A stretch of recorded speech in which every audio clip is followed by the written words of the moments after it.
Let us look at one of the important services of an operating system, program execution.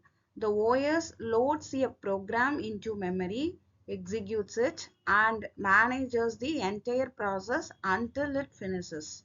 It also monitors the program while it runs and ensures that different processes do not disturb each other.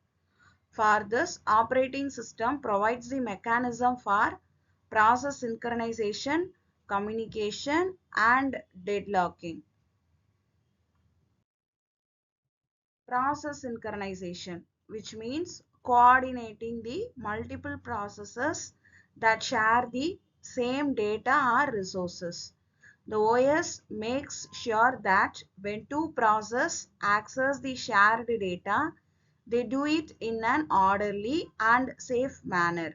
This prevents the problems like inconsistency and ensures smooth execution. Deadlock handling is the another important responsibility.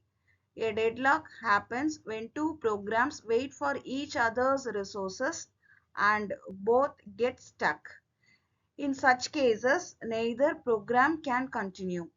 The operating system detects these situations and takes steps to break the deadlock so that the system continues to run without stopping.